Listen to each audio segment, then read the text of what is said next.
Picture this. Rahul, a 28-year-old software engineer in Bangalore, earning 80,000 rupees a month. He got his first credit card 3 years ago with a modest 50,000 limit. Today, he's carrying a balance of 2,70,000 rupees across 4 credit cards, paying almost 18,000 rupees every month just in interest. Not principal. Just interest. He's not alone. According to RBI data, credit card outstanding in India crossed to lakh crore rupees in 2024, and here's the scary part, nearly 40% of cardholders only pay the minimum due amount. Banks love Rahul. They're making a fortune from him. See, when HDFC or ICICI sends you that shiny credit card with airport launch access and cashback offers, they're not doing charity. They've calculated exactly how to make money from you.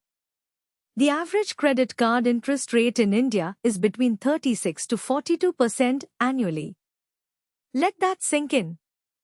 Your mutual funds struggle to give 12% returns, but your credit card debt grows at 40%.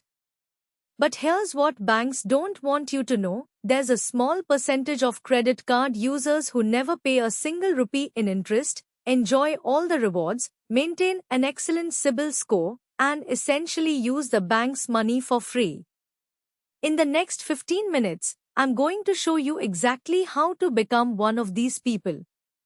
This isn't about cutting up your credit cards. It's about mastering them. Let me share the single most important rule of credit card mastery. Pay your full outstanding amount before the due date. Every single month. No exceptions. I know this sounds obvious, but let me show you why the minimum payment option is the most dangerous financial trap ever designed.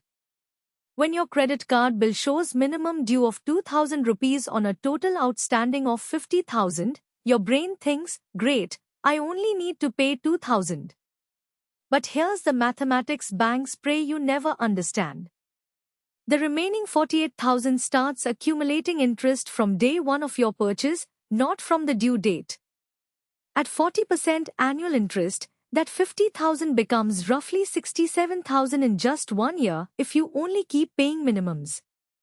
The interest on credit cards is calculated daily and compounds monthly. It's designed to keep you in debt forever. So here's my non-negotiable rule, treat your credit card like a debit card. Before you swipe, ask yourself, do I have this money in my savings account right now? If the answer is no, don't buy it. Create a simple system. Set up an auto-debit for full payment 2 days before due date. Keep a separate savings account just for credit card payments. Every time you swipe, immediately transfer that amount to this account. This psychological trick ensures you're always spending money you actually have. The credit card just becomes a tool for convenience and rewards, not a source of borrowed money. Your CIBIL score is like your financial report card, and credit cards can either build it beautifully or destroy it completely. Let me break down exactly how credit cards impact your score and how to optimize this to your advantage. First, understand the credit utilization ratio. This is the percentage of your total credit limit that you're currently using. If you have a total limit of 1 lakh and you're using 60,000, your utilization is 60%. Here's the secret, CIBIL heavily penalizes utilization above 30%. Most Indians don't know this. They max out their cards, pay the full amount on time, and wonder why their score isn't improving. Ideal utilization is between 10 to 20%. So if your limit is 1 lakh, try to keep your outstanding below 20,000 at any given time. Now here's a pro tip that financial advisors rarely share. Your credit utilization is typically reported to CIBIL on your statement generation date, not your payment due date.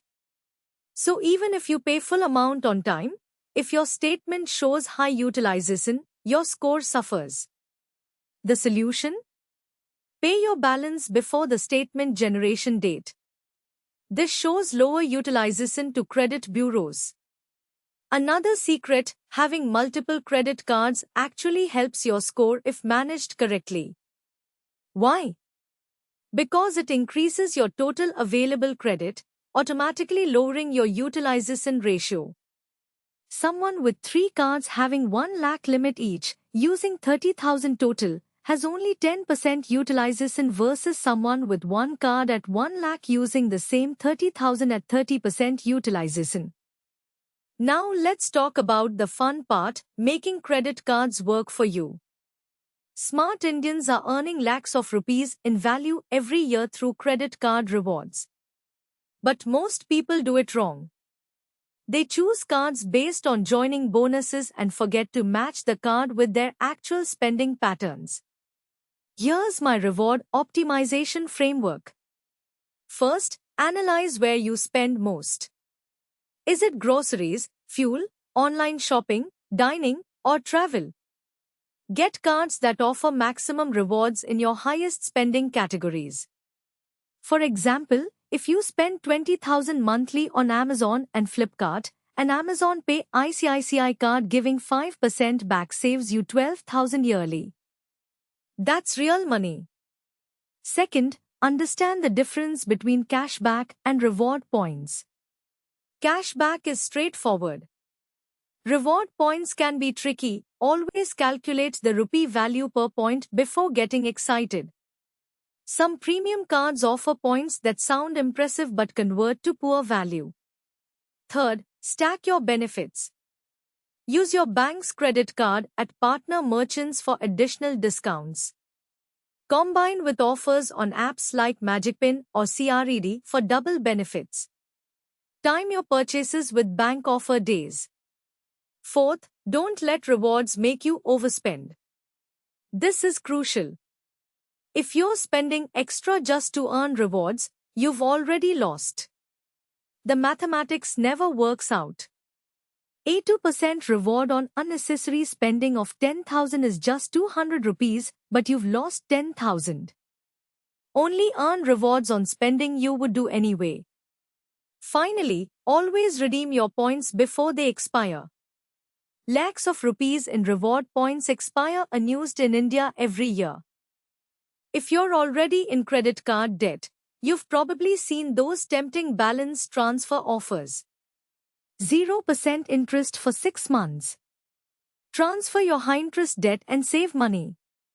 Banks spend crores marketing these offers. Let me expose why balance transfers often make things worse, not better. First, the processing fee. That 0% offer typically comes with a 2 to 3% processing fee upfront. On a 2 lakh transfer, you're immediately paying 4 to 6,000 rupees. Second, the promotional period trap. Banks know human psychology. They're betting you won't pay off the full balance in 6 months. Once the promotional period ends, the interest rate jumps to the standard 36 to 40%, sometimes even higher. And here's the killer, the interest is often calculated from the original transfer date, not from when the promotional period ends. Third, the debt shuffling addiction. I've seen people transfer balances from card to card, feeling like they're managing their debt smartly, while actually their total debt keeps growing. They're just moving the problem around, never solving it. Fourth, new purchase terms. Many people don't read the fine print. New purchases on the card where you transferred the balance often don't get the promotional rate. They're charged at full interest from day one. If you're genuinely in credit card debt, here's what actually works. Stop using all credit cards immediately. List all debts with their interest rates. Attack the highest interest debt first while paying minimums on others. This is called the avalanche method and it's mathematically optimal. Consider a personal loan at 12 to 15% to clear 40% credit card debt. Yes, taking a loan to pay a loan sounds strange, but the interest savings are massive. Let me give you a practical weekly system that ensures you never fall into credit card debt. I call it the 7-day credit card mastery system, and it takes less than 30 minutes per week. Every Sunday, spend 10 minutes reviewing the past week's credit card transactions. Use your banking app or set up SMS alerts. Categorize your spending, necessities, wants, and impulse purchases. This awareness alone reduces unnecessary spending by 20 to 30% for most people. Every Wednesday, check your credit utilization. If it's creeping above 20%, make a partial payment immediately. Don't wait for the due date. This keeps your utilization low throughout the month, not just on payment day. On the first of every month, review your reward points balance across all cards. Plan redemptions before expiry. Also check if any card's annual fee is coming up. Sometimes it's worth canceling cards you don't use enough to justify the fee. Set up automatic alerts for your payment due dates, not just reminders, but actual autodebit for full payment. I've seen too many people miss payments not because they didn't have money, but because they simply forgot. Keep a credit card emergency boundary. This is a personal rule that you never break. For example, never use credit cards for EMIs, never swipe if the purchase is above a certain percentage of your monthly income, never use credit cards at ATMs for cash withdrawal. The cash advance fees and interest are brutal. Finally, once a quarter, review if your cards still match your lifestyle. Life changes. Maybe you've stopped traveling and that travel rewards card isn't useful anymore. Maybe your spending patterns shifted. Optimize your card portfolio accordingly. Let's bring everything together into an action plan you can start implementing today. If you're currently debt-free on credit cards, congratulations. Your job is to stay that way while maximizing benefits. Implement the full payment autodebit system. Keep utilization below 20%. Match your cards to your spending patterns. Review weekly. You're using credit cards exactly as they should be used, as tools, not crutches. If you have existing credit card debt, here's your recovery roadmap. This week, stop using all credit cards. Cut them up if you have to. Calculate your total outstanding and the interest you're paying monthly. List every debt by interest rate. Next, explore if a personal loan consolidation makes sense. At 12 to 15%, it's much better than 40% credit card interest. Talk to your bank. Then, create a debt payoff timeline using the avalanche method. Highest interest first. Put every extra rupee towards this goal. Once you're debt-free, wait 3 months before using credit cards again. You need to build new habits first. Here's my promise to you. Credit cards are not evil. They're tools. A knife can cut vegetables or cause harm, it depends on who's using it and how. Used correctly, credit cards offer free short-term credit, purchase protection, reward points worth lakhs, and help build an excellent credit score for future loans. Used incorrectly, they're a one-way ticket to financial stress that can take years to recover from. The choice is yours. If this video helped you understand credit cards better, share it with someone who needs to hear this. Subscribe to Mahayukti Finance for more content that helps you build wealth the smart way. Remember, financial freedom isn't about how much you earn. It's about how wisely you manage what you have. I'll see you in the next video.